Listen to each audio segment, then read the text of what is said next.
ईश्वर का भजन। गरुण पुरुष अध्याय 23 का एक श्लोक है। भज इत्यैव वै धातुः सेवाया परिकीर्तिता, तस्मात् सेवा बुधै प्रोक्ता भक्ति साधन भूयसी। श्लोक का तात्पर्य है कि भज धातु का अर्थ सेवा है, इसलिए बुद्ध जनों ने भक्ति का साधन सेवा कहा है। भजन शब्द भज धातु से बना है, जिसका स्पष्ट अर्थ सेवा है। ईश्वर का भजन करना चाहिए। जिन शास्त्रों ने इस महामंत्र का मनुष्य को उपदेश दिया है, उनका तात्पर्य ईश्वर की सेवा में मनुष्य को प्रवृत्त करा देना था। जिस विधि व्यवस्था से मनुष्य प्राणी ईश्वर की सेवा में तल्लीन हो जाए, वही भजन है। इस भजन के अनेक मार्ग है। आध्यात्म मार्ग के आचार्य ने देश काल और पात्र के भेद को ध्यान में रखकर भजन के अनेकों कार्यक्रम बनाए और बताए हैं। विश्व के इतिहास में जो अमर विभूतियाँ, महान आत्माएं, संत, सिद्धि, जीवन मुक्त, ऋषि एवं अवतार हुए हैं, उन सभी ने भजन किए हैं और कराए हैं। पर उन सब की भजनों की प्रणाली एक दूसरे के समान नहीं है। देश काल और परिस्थिति के अनुसार उन्हें भेद करना पड़ा है। यह भेद होते हुए भी मूलतः भजन के आदि भूत तथ्य में किसी ने अंतर नहीं आने दिया है। भजन करने का तरीका ईश्वर की इच्छा और आज्ञा का पालन करना है।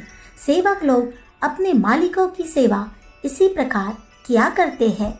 एक राजा के शासन तंत्र में हजारों कर्मचारी काम करते हैं। इन सब के जिम्मे काम बटे होते हैं। हर एक कर्मचारी अपना अपना नियत काम करता है। अपने नियत कार्य को उचित रीति से करने वालों को राजा की कृपा प्राप्त होती है। उसके वेतन तथा पद में वृद्धि होती है, पुरस्कार मिलता है, खिताब आदि दिया जाता है। जो कर्म अपने नियत कार्य में प्रमाद करता है, वह राजा का कोपभाजन बनता है। जुर्माना, मौतिल्ली, तनख्वाह में तनज्जुली, बर्खास्तगी या अन्य प्रकार की सजाएं पाता है। इन नियुक्त कर्मचारियों की सेवा का उचित स्थान उन्हीं कार्यों में है जो उनके लिए नियत है। रसोइये, मेहतर, पंखा झलने वाले, कहार, धोबी, चौकीदार, नाई आदि सेवक भी राजा के यहाँ रहते हैं। वे भी अपना नियत काम करते हैं, परंतु इन छोटे कर्मचारियों में से कोई ऐसा नहीं सोचा कि राजा की सर्वोपरि कृपा हमारे ही ऊपर है। बात ठीक भी है।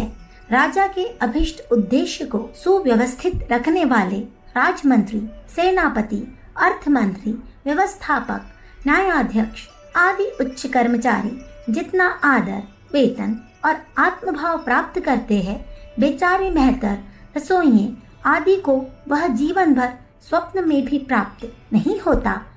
राज्य के समस्त कर्मचारी आदि अपने नियत कार्यों में अरुचि प्रकट करते हुए राजा के रसोइये, मेहतर, कहार, धोबी आदि बनने के लिए दौड़ पड़े तो राजा को इससे तनिक भी प्रसन्नता और सुविधा न होगी।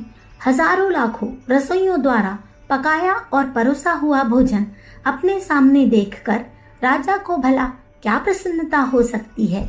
यद्यपि इन सभी कर्मचारियों का राजा के प्रति अगाध प्रेम है और प्रेम से प्रेरित होकर ही उन्होंने व्यक्तिगत शरीर सेवा की ओर दौड़ लगाई है, पर ऐसा विवेक रहित प्रेम करीब करीब द्वेष जैसा ही हानि कर पड़ता है।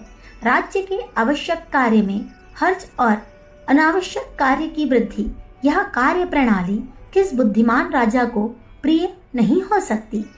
ईश्वर राजाओं का महाराज है, हम सब उसके कर्मचारी हैं। सबके लिए नियत कर्म उपस्थित है। अपने अपने उत्तरदायित्व की उचित रीति में पालन करते हुए हम ईश्वर की इच्छा और आज्ञा को पूरा करते हैं और इस प्रकार सच्ची सेवा करते हुए स्वभावतः उसके प्रिय पात्र बन जाते हैं। राजाओं को व्यक्तिगत सेवा की आवश्यकता भी है, परंतु परमात्मा को रसोइये, मेहतर, कहार, चारण, चौकीदार आदि की कुछ भी आवश्यकता नहीं है। वह सर्वव्यापक है। वासना और विकारों से रहित है। ऐसी दशा में उसके लिए भोजन, कपड़ा, पंखा, रोशनी आदि का कुछ उपयोग भी नहीं है। ध्यान, जप, स्मरण, कीर्तन, व्रत, पूजन अर्चन, वंदन, यह सब आध्यात्मिक व्यायाम है। इनके करने से आत्मा का बल और सतोगुण बढ़ता है। आत्मोन्नति के लिए इन सब का करना आवश्यक और उपयोगी भी है, परंतु इतना मात्र ही ईश्वर भजन या ईश्वर भक्ति नहीं है। यह भजन एक बहुत छोटा अंश मात्र है। सच्ची ईश्वर सेवा उसकी इच्छा और आज्ञाओं को पूरा करने में है। उसकी फुलवारी को अधिक हरा भरा, फला फुला बनाने में है। अपने नियत कर्तव्य करते हुए अपनी और दूसरों की सात्विक उन्नति में लगे रहना प्रभु को प्रसन्न करने का सर्वोत्तम उपाय हो सकता है। इस्लामी धर्म पुस्तकों में एक कथा मिलती है कि एक इस्लाम प्रचारक ऋषि के आगे से देवदूत निकला। उसके हाथ में एक बहुत बड़ी पुस्तक थी। ऋषि ने पूछा, भाई देवदूत, यह पुस्तक कैसी है? उसने उत्तर दिया, इसमें दुनिया भर के ईश्वर भक्तों के नाम लिखे हैं। ऋषि ने पूछा, क्या इसमें मेरा नाम है? देवदूत ने सारी पुस्तक खोल डाली, पर कहीं भी उनका नाम न मिला। इस प्रकार ऋषि को बड़ा दुख हुआ कि मैंने खुदा की आज्ञा पालन करने में सारा जीवन लगा दिया, पर मेरा नाम भक्तों की सूची में शामिल न हो पाया। कुछ दिन बाद एक दूसरा देवदूत एक छोटी पुस्तक लिए हुए उधर से निकला। ऋषि ने पूछा, इसमें क्या लिखा है? देवदूत ने उन्हें बताया कि इसमें कुछ ऐसे आदमियों के नाम हैं जिनकी भक्ति स्वयं ईश्वर करता है। ऋषि के आश्चर्य का ठिकाना न रहा कि क्या ऐसे भी लोग हैं जिनकी भक्ति ईश्वर को करनी पड़ती है। पुस्तक पढ़ी गई। उसमें सबसे ऊपर उन्हीं ऋषि का नाम लिखा हुआ था।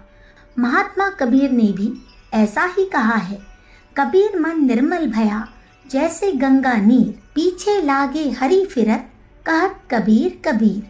कबीर माला ना जपो जीवा कहो न राम, सुमिरन मेरा हरि करे मैं पावो विश्राम।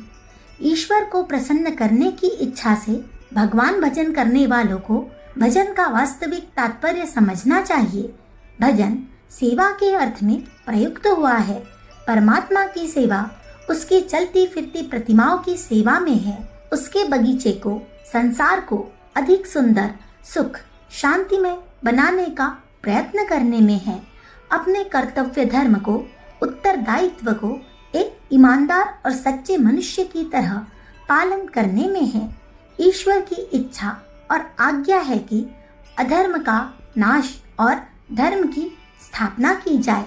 अपने भीतर, बाहर और सर्वत्र जो इस तथ्य को ध्यान में रखकर कार्य करता है, उसी का भजन सच्चा है। लोक कल्याण की दृष्टि से जो अपने और दूसरों के जीवन को उत्तम बनाने के प्रयत्न में तत्परता पूर्वक जुटे हुए हैं, वे ही सच्चे भजनानंदी है। अखंड ज्योति, अक्टूबर सन 1945, पृष्ठ संख्या 3-4। हमारे YouTube चैनल विचार क्रांति दूत अखंड ज्योति पत्रिका को सब्सक्राइब करें एवं अगली वीडियोस प्राप्त करने के लिए बेल आइकन दबाएं। धन्यवाद।